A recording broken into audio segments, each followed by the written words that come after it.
มันขึ้นก็แต่ย่อพุ่นเนาะคนเอาไม้ลงไปใส่ปลาขึ้นย่อขึ้นมาบัดย่อขึ้นบ่ทันบัด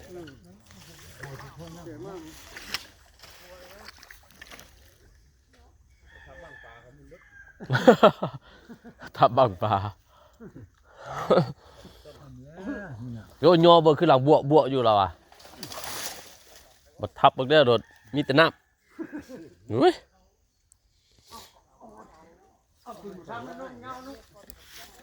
สวยแล้วให้เนี่ย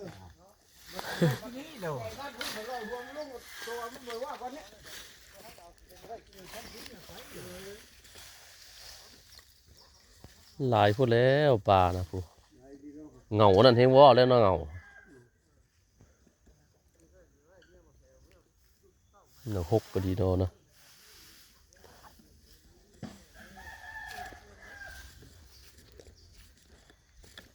บ่มีฮอดเดดได้บาดเนี่ยอ๋อแต่สิหนาว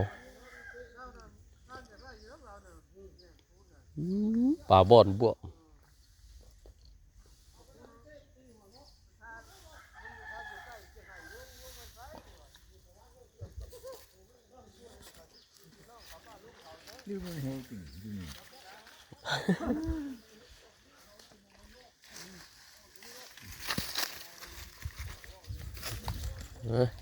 กอกไฟใหญ่ๆแล้ว